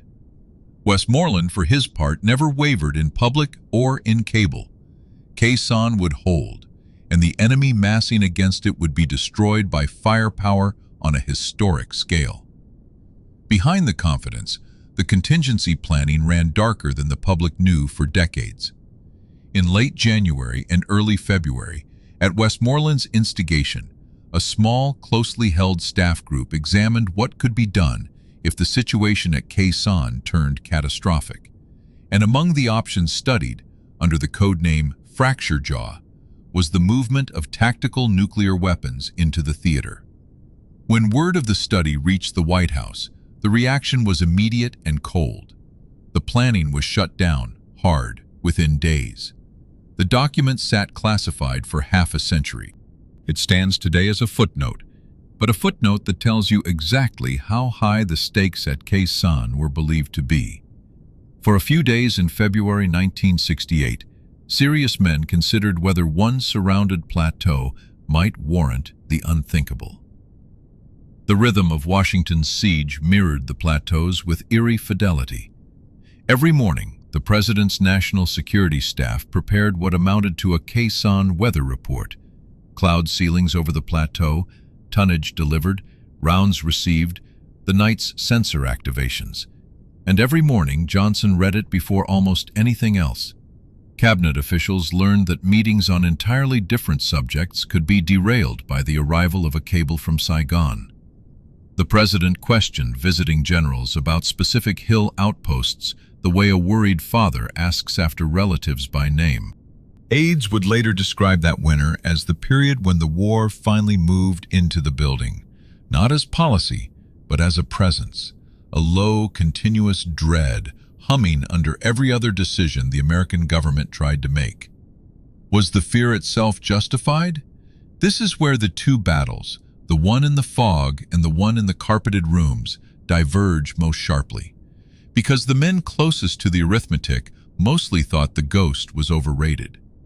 The differences from 1954 were structural, and the staff studies laid them out one by one. The French at Dien Bien Phu had sat in a valley, ringed by heights the enemy took and armed. The Marines at Khe Sanh held the heights themselves. The French air bridge had run on a shoestring of aging transports at extreme range. The American one ran on the richest air logistics system ever built, minutes from its bases. The Viet Minh had dragged artillery superior in weight of fire to the garrisons. At Khe Sanh, the ratio of firepower ran the other way by an order of magnitude before a single aircraft was counted. And no force on Earth in 1954 could have delivered Operation Niagara. But grand strategy is felt before it is calculated, and 1968 was an election year in a country losing patience with the war. Khe Sanh's power over the American mind had less to do with logistics tables than with what it looked like. A garrison surrounded, burning on the evening news, while official voices insisted all was well. Tet had detonated the credibility of official optimism. Khe Sanh kept the question on screen every night for 2 more months. In that sense, whatever Hanoi's generals intended, feint, prize, or both, the siege performed brilliantly on the front where wars of that era were increasingly decided, the American living room. The men on the plateau caught fragments of all this on the radio, days late, like light from a distant star. There is something almost novelistic in the symmetry the war produced that winter. A 19-year-old on Hill 861 listening on a transistor radio to a debate in Washington about whether he could hold his hill, while the president, who kept a model of that hill in his basement, listened, in effect, for the sound of it falling. It never fell, and history has largely sided with the men in the trenches on the question of the ghost. Khe Sanh was not Dien Bien Phu, for reasons that were visible at the time to anyone who could bear to look past the fog and the headlines. But that verdict came later, written in the calm of after. Inside the winter of 1968, no one in either city, Washington or Hanoi, knew it yet. And on the last day of March, as we've seen, the pressure of that winter reached its political conclusion. A bombing halt, an offer to talk, and a president stepping aside. announced while the guns around the plateau were still firing. On the base, Colonel Lowndes' Marines had by then survived the worst weeks of the shelling, the assaults on the hills, the fire raid of February 23rd, and a final serious ground attack, a battalion of the 304th Division breaking against the sector held by the South Vietnamese 37th Rangers in the last darkness of February. The perimeter had not moved a meter all winter, and out in the hills, in the first days of April, the men on watch began to notice something different about the war around them. The shelling slackened.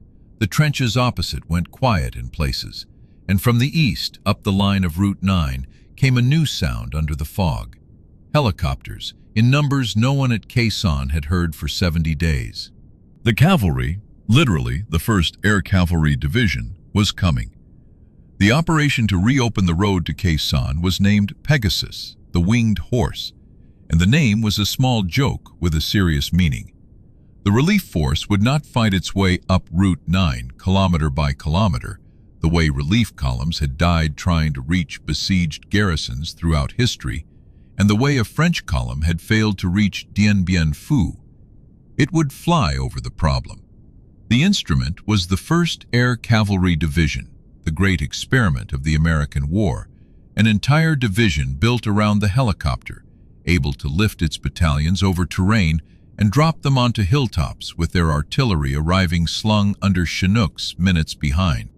For Pegasus, the Air Cav's brigades would leapfrog westward along Route 9, seizing landing zones and fire bases on the high ground, while 2 Marine battalions attacked west out of the base itself, and Marine engineers rebuilt the broken road behind the advance.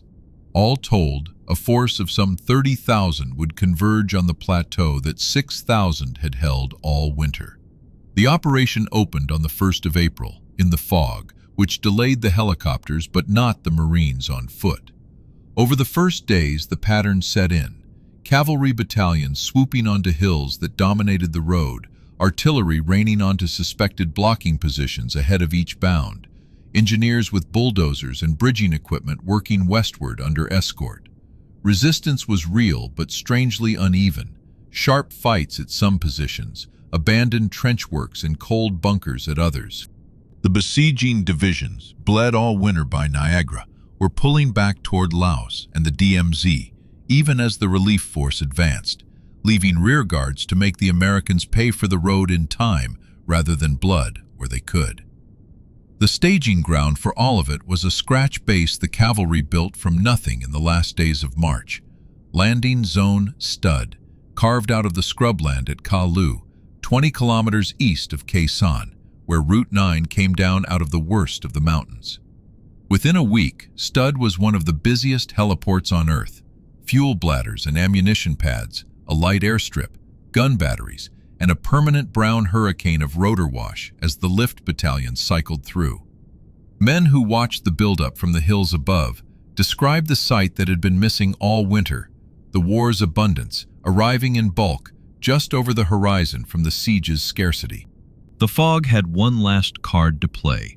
The operation's opening days ran on instrument approaches and postponed lifts, cavalry battalions sitting loaded on the pads at Stud, waiting for the ceilings to rise over the objectives. The airmobile concept bent around the weather. Morning lifts slid to afternoon, afternoon to next morning, and still the bounds went in, hilltop by hilltop, because there were always a few flyable hours somewhere in the day if a division was flexible enough to use them. The engineers, meanwhile, had no weather problem at all.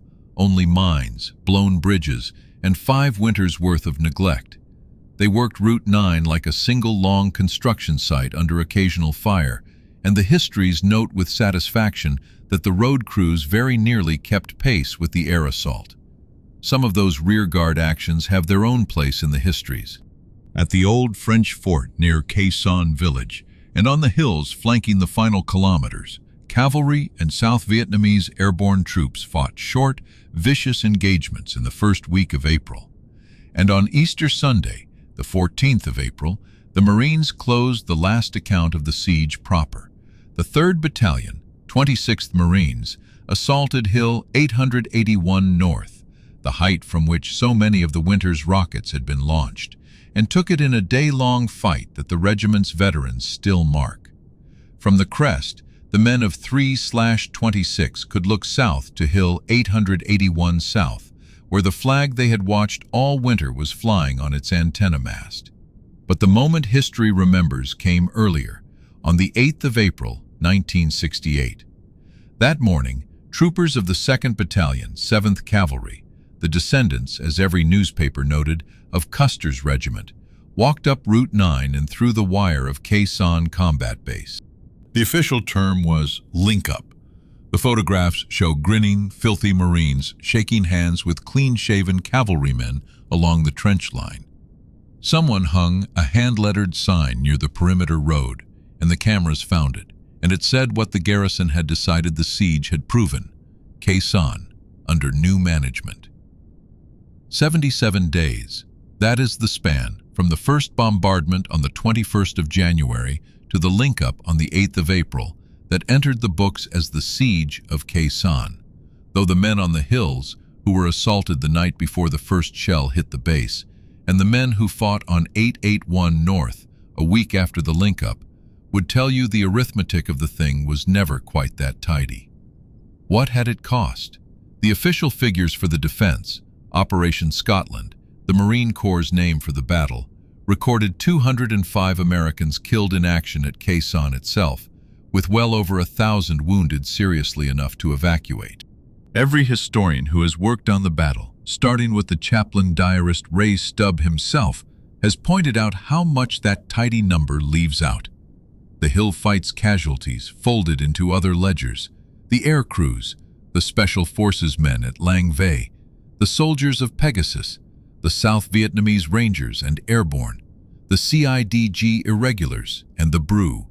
Honest accountings of the whole campaign, January through April, run to many hundreds of Allied dead. On the other side of the wire, no one will ever know. American estimates of North Vietnamese dead around Khe Sanh ran from several thousand to 10 or 15,000, figures built from censors, prisoner interrogations, and the terrible mathematics of Niagara, and disputed ever since. What is not disputed is that 2 of Hanoi's finest divisions went into those hills in January and came out in April as skeletons of themselves. And here the story of Khe Sanh takes the turn that no one, not the Marines filling sandbags, not the president at his basement model, not the columnists invoking Dien Bien Phu, would have predicted in February. Within weeks of the link-up, the American command began to ask quietly what exactly it now wanted with the plateau it had just spent the winter and a mountain of ordnance defending. Westmoreland, the battle's great advocate, was leaving. In June, General Creighton Abrams took command of the war, and Abrams had never shared his predecessor's attachment to the fixed watchtower in the hills. The strategic logic shifted from holding places to hunting enemy forces with mobile brigades. In that logic, Khe Sanh Combat Base was not an asset. It was 6,000 men, pinned to a bullseye, at the end of the longest supply line in the country. On the 5th of July, 1968, after weeks of quiet demolition under a press blackout that itself became a small scandal, the last Americans walked and flew out of Khe Sanh Combat Base. The bunkers were blown, the runway matting lifted or wrecked, the trenches bulldozed. The order was, in effect, leave the enemy nothing but the plateau itself. The base that America had refused to surrender was dismantled by its own engineers 11 weeks after it was saved. The decision to abandon Khe Sanh detonated quietly and then loudly through the summer of 1968, and to understand why, you have to hold 2 pictures in your mind at once. The first picture is the winter's front pages, the base as symbol. For 77 days, official Washington had explained to the American public why this plateau mattered: the anchor of the northern defenses, the block on the invasion corridor, the watchtower over the trail. The Joint Chiefs had signed their names to holding it. The President had lost sleep over it, Marines had died for its trenches, its hills, its water point, its runway. The evening news had made its red mud famous. The second picture is the staff map at headquarters in June, the base as line item. 2 reinforced regiments worth of combat power, at Khe Sanh and strung along Route 9 to sustain it, pinned in fixed positions, absorbing shells, consuming an air bridge, defending what exactly? The enemy divisions had withdrawn to refit. The great invasion across the DMZ had not come, and the new commander, Creighton Abrams, intended to fight a different war, one of mobile brigades hunting enemy main forces wherever they massed, not garrisons daring the enemy to besiege them. In that war, the plateau bought nothing that a fire base closer to the coast and a fleet of helicopters could not buy cheaper. So the engineers went to work, with bulldozers and demolition charges, and in the first week of July, the last patrols walked off the plateau, and the command hoped, frankly, that no one would pay much attention. A reporter got there anyway. John S. Carroll, a young correspondent for the Baltimore Sun, decades later one of the most respected newspaper editors in America, pieced the story together and published it. And the military lifted his press credentials for violating an embargo whose purpose, he argued with some force, was less operational security than the avoidance of embarrassment. The headlines wrote themselves, and they were merciless. Why did men die for a base the army would not keep? What had the 77 days been for? Hanoi, for its part, declared victory without hesitation. The fall, as their broadcasts framed it, of Khe Sanh was celebrated as the war's great triumph to date. The Americans driven from their fortress on the border. North Vietnamese histories to this day count Route 9 to Khe Sanh among the campaign victories of 1968. If the plateau had been a stage, both actors now claimed the final bow. And the men who had held it? Their reactions, preserved in letters and interviews and memoirs, ran the whole human range, and they are worth listening to carefully, because this is where the story of Khe Sanh stops being about strategy and becomes about meaning. Some were bitter and said so plainly. Men who had buried friends beside the runway read the news of the demolition in stateside papers, in hospital wards, at home on leave, and concluded that the ground itself had never been the point for anyone above the rank of colonel. And if the ground was not the point, then what had the shells been falling on all winter? The phrase that recurs in their accounts is simple. Then why? Others, including many who fought there, and most military historians since, settle the question differently, and their answer deserves equal weight. The battle, in this view, was never truly about real estate. 2 North Vietnamese divisions came to those hills to destroy an American garrison and manufacture a Dien Bien Phu. They were instead held at the wire and ground down by firepower until they withdrew, having inflicted grievous but sustainable losses and gained no decision. The garrison's job was to be unbreakable, and it was. What happened to the empty trenches afterward, in this reading, matters no more than what happens to any battlefield after the armies leave. The meaning had already been settled, in February, by the men who did not run. Both things, of course, can be true at once. Wars are large enough to contain them. Khe Sanh was a tactical defensive victory of the first order, and it was a strategic riddle whose answer, abandonment, embarrassed the very institutions that had staked their credibility on it. The 77 days proved that American arms could hold any ground they chose against any force Hanoi could bring. The 11th of July proved that holding ground was no longer the theory of the war. The men in the trenches had been magnificent inside a question their leaders were still failing to answer. There is one more ledger to read before we leave the summer of 1968, the quietest one, the brew. The mountain people of the Khe Sanh Plateau had guided the patrols, carried the loads, fought in the irregular companies, and died at Lang Vei. The war's arithmetic fell on them without remainder. Their villages sat in what had become one of the most bombed landscapes on Earth. Their coffee groves and swidden fields lay inside free fire zones. Their families spent 1968 scattered between refugee camps at the coast, holdouts in the hills, and columns on Route 9.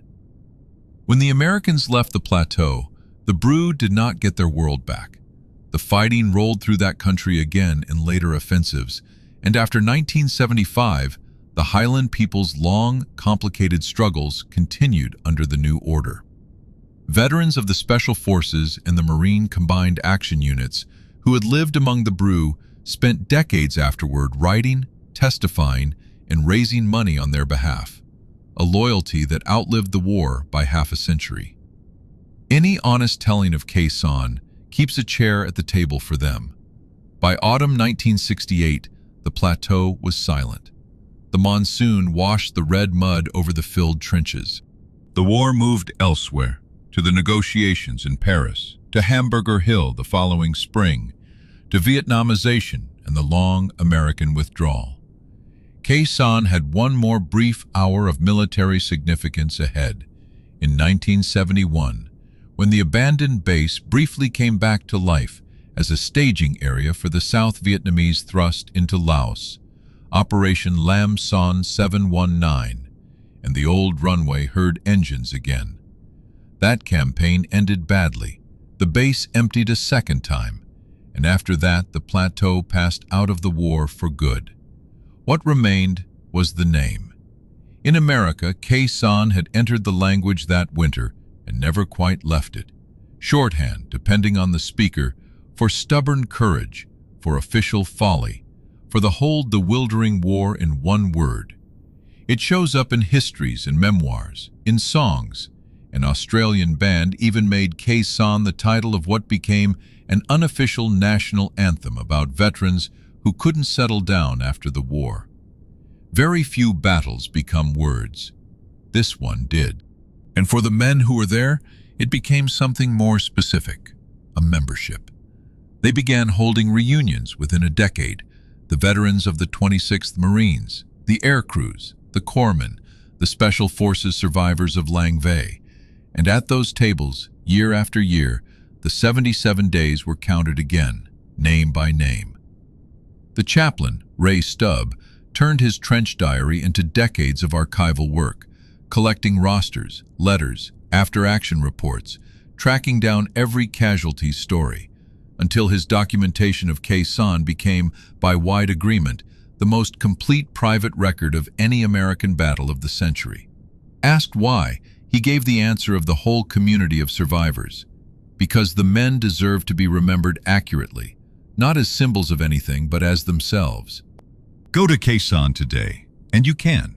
It is an easy day trip on the tourist circuit out of Hue or Dong Ha, up the same Route 9, now a paved highway with coffee trucks on it. And the first thing that strikes every visitor is the same thing that struck the Marines in 1967, before everything. The place is beautiful. The plateau is green again. The bomb craters softened decades ago into grassy dimples and fish ponds. The hills that were burned bare by napalm and shell fire wear young forest and plantation rose.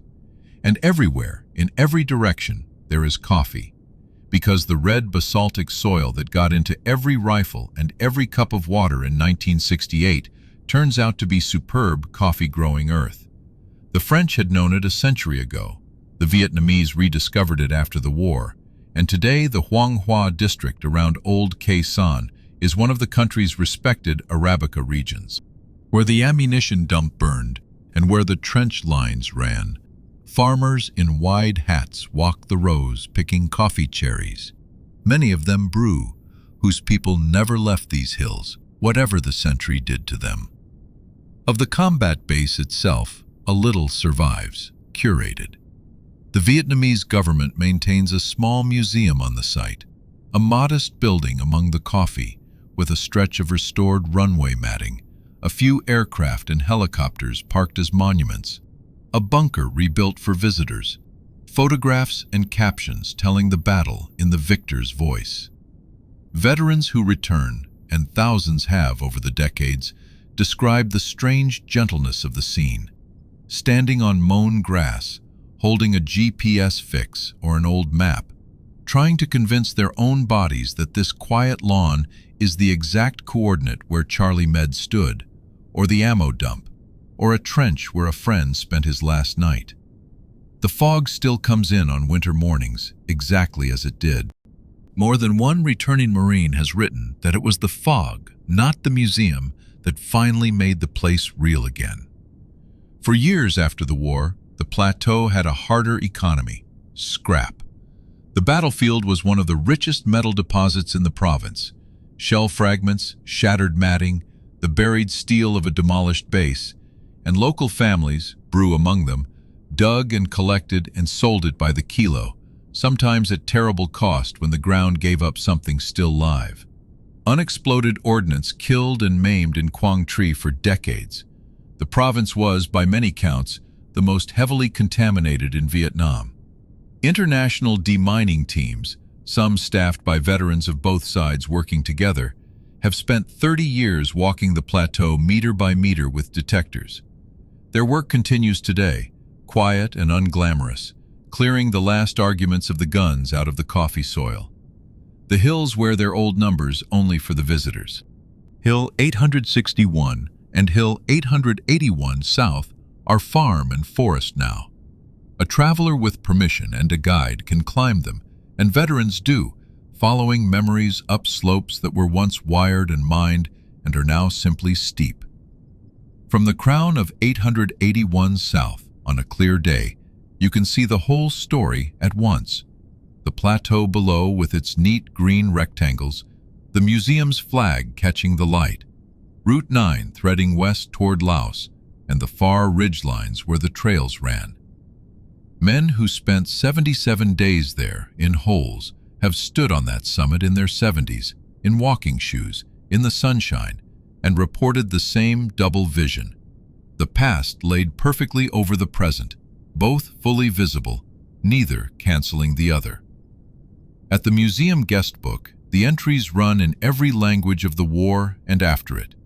Australian tourists, German backpackers, Vietnamese school children on province history trips for whom the siege sits in the textbooks beside battles their great-grandparents fought. American families tracing a name, and the veterans themselves, whose entries the staff sometimes photograph and keep, a line, a unit, a date, and more often than not, some version of the same sentence, for the ones who stayed.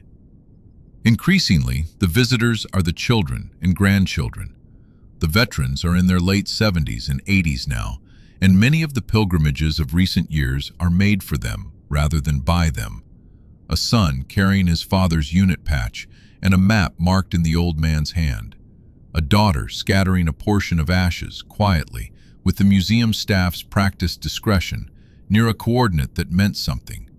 Grandchildren photographing the green hills for a man in a recliner half a world away who wants to see, one more time, that the fog still comes up out of the ravines.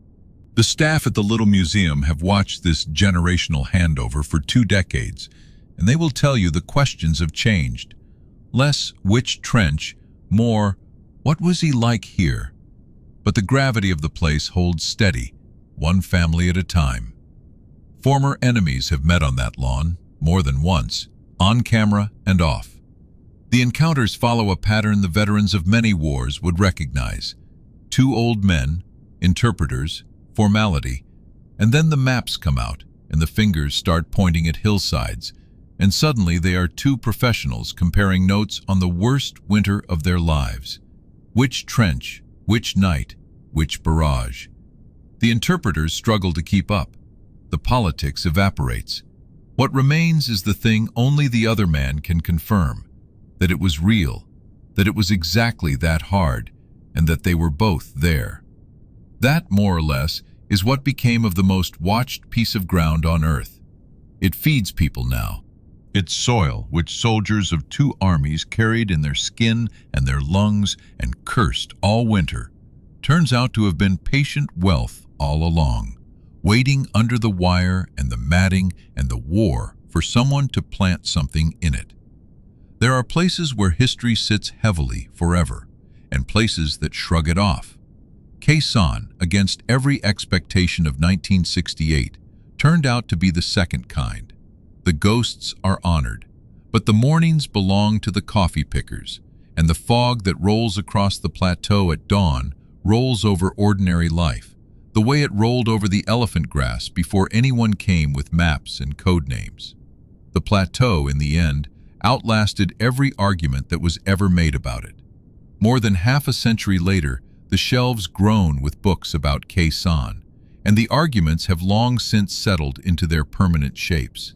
Before we let the plateau go for the night, it is worth walking once, slowly, through what the 77 days actually taught, because almost every lesson turned out to be double-edged. Start with the simplest. Firepower and logistics, applied without limit, can make a surrounded position unbreakable. That was the American proof at Khe Sanh, and as pure demonstration, it has few equals in military history. A garrison outnumbered perhaps 3 or 4 to 1 at the end of a purely aerial supply line, in siege weather, against an army that had already won this exact scenario once, and the perimeter never moved. Staff colleges still teach the air bridge and Niagara as a masterpiece of sustainment under fire. Dien Bien Phu asked a question in 1954. Khe Sanh answered it in 1968. Given enough aircraft, enough shells, and men who will not run, the fortress holds. But the same case file contains the second lesson, and it cuts the other way. Holding the fortress decided nothing. The siege consumed a winter, a bomb tonnage that staggers belief and lives on both sides in the thousands. And when it was over, the war was exactly where it had been, except that American patience had grown shorter and the base itself was judged not worth keeping. Hanoi lost the battle by every military measure and suffered nothing it could not absorb.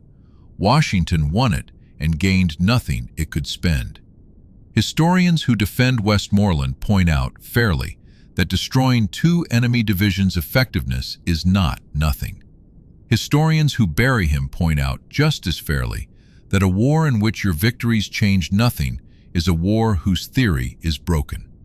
Khe Sanh is Exhibit A in both briefs, which is precisely why it still gets argued. Third lesson, the one Giap would have signed. In a war watched on television, perception is a weapons system. Whatever mixture of aims Hanoi truly held that winter, fortress, feint, or flexible both, the siege functioned superbly as theater. It fixed American reserves, dominated American screens, amplified Tet's shock, and helped exhaust a presidency. The North Vietnamese soldiers in those hills paid a terrible price for that production, and their commanders knowingly spent it. There is a cold arithmetic in that spending which democracies have struggled to answer from that winter to this day. The side that must show progress weekly is at a structural disadvantage against the side that must only endure. And the fourth lesson belongs to no headquarters. It is the one the veterans themselves teach, at the reunions, in the oral histories, in the letters they still write to the families of men who never left the plateau. It goes something like this. Strategy failed everyone at Khe Sanh, and the men did not fail each other. The generals disagreed about what the base was for. The 19-year-olds in the holes were never confused about what the man beside them was for. 50 years of interviews returned to the same well.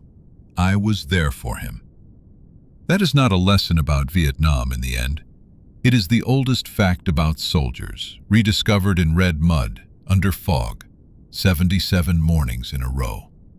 If you want the whole battle in miniature, the historians will point you to a single image, and it is the right one. The flag on Hill 881 South. Every morning of the siege, under scheduled mortar fire, on a hill rationing water by the capful, a bugle, a bare antenna mast, and the colors going up anyway. Tactically meaningless, strategically invisible. And the men timed it so the flag was flying before the first rounds landed, every single day, because meaning is a thing garrisons make for themselves when the official meanings run out. The rest is bookkeeping, and the books never quite closed. The casualty ledgers remain disputed at their edges. Stube and the veterans organizations spent decades restoring names that the tidy official window had excluded, and their fuller accounting is now the one serious historians cite. The North Vietnamese figures remain state secrets softened by round numbers.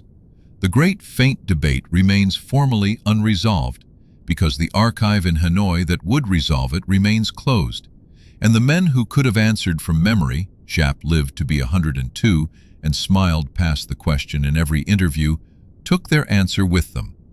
Maybe that is the honest final entry in the ledger. Khe Sanh remains a battle whose facts are settled and whose meaning is not. A perfectly preserved argument, still standing on its hill.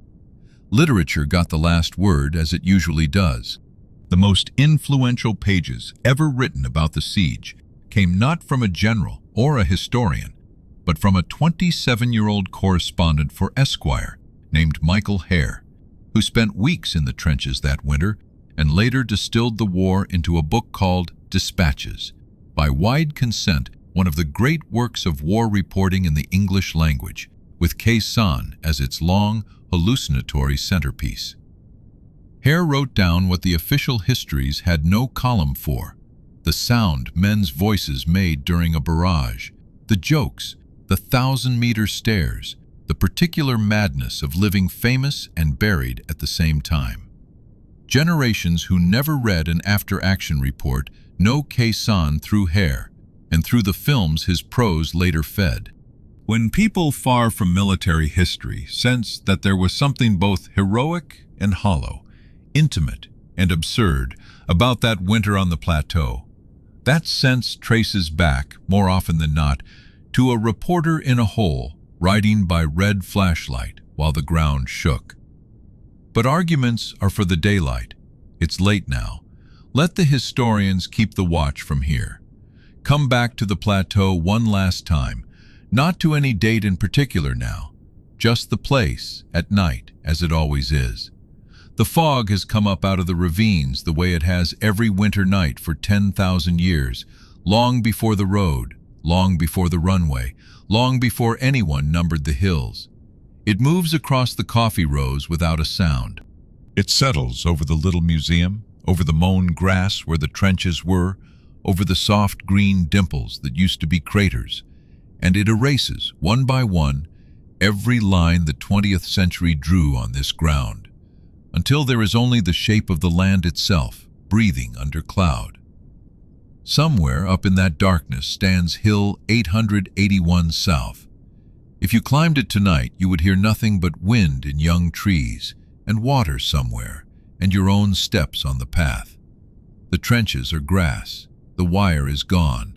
The bugle is 70 years quiet, and the fog rolls over the summit exactly as it rolled over the boys who stood there with binoculars they couldn't use, listening into the white silence, 19 years old, keeping the watch. Let the story settle now, piece by piece, the way sediment settles in still water. A plateau near a border, and a road called Route 9, and a runway laid on red earth. A regiment of young men filling sandbags in the sun, watching the fog come and go, writing letters home. A tired lieutenant walking out of the grass with a white cloth and the whole plan in his head. A night of flares over Hill 861, and a morning when 1,500 tons of ammunition rose into the sky, and the long siege closing around 6,000 men like weather. The shells arriving on their schedules, the men going underground, learning the sounds, keeping their calendars on ration boxes. The rats and the card games and the canned peaches, the transports diving through fog, the parachutes blooming out of a gray ceiling, the helicopters running their smoke-walled corridors to the hills, the bombers too high to hear, and the earth trembling gently under the bunkers, night after night, like a heartbeat that belonged to no one. The hills that held, the camp that fell, and the men who walked out of it through the morning, and the ones who didn't. The president in his bathrobe, standing over a model of all of it, 12 time zones away, asking his generals to promise him in writing that the fog would not take it. And then April, and helicopters out of the east in numbers, and cavalrymen walking up the old road, and handshakes along the trench line. And then, quietly, Strangely, the way wars do things, the bulldozers and the empty plateau and the arguments beginning just as the guns stopped and going on for 50 years in rooms far from the red earth, while the red earth itself forgot the whole affair and grew coffee.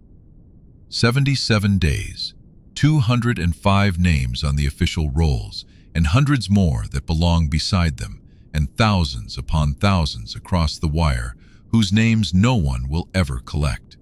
One flag going up every morning into mortar fire, right on time. If you take one thing with you into sleep tonight, let it be the smallest image in the whole story. Not the bombers, not the model in the basement, not the headlines. Just this. A bunker under the fog, late at night, long past midnight. A candle stub, a transistor radio turned down low, hissing music from another world. One young man on watch at the trench opening, wrapped in a poncho against the damp, listening to the great quiet of the plateau. And behind him, in the dark, his friends asleep in the earth, trusting him completely. The night passes. The fog thins toward morning. Nothing happens, which, in a siege, is the whole victory. Another night crossed off the calendar, another dawn coming up gold over a white sea of cloud, the far hills of Laos turning slowly purple, and somewhere below, muffled by the fog, the first aircraft of the morning feeling its way in. The watch changes. The tired man sleeps. The story keeps. Sleep well. The long watch will be here tomorrow night.